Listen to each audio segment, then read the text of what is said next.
This is the Xiaomi 12 Lite, and today we would like to demonstrate how you can share the Wi-Fi network password on this device.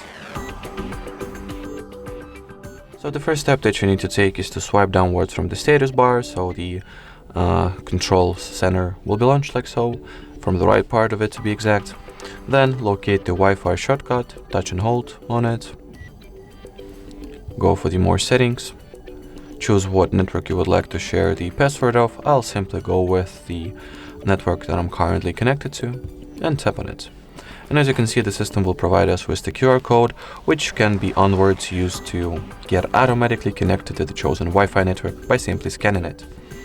Alrighty, so that would be it for this video. Thank you so much for watching, and bye bye.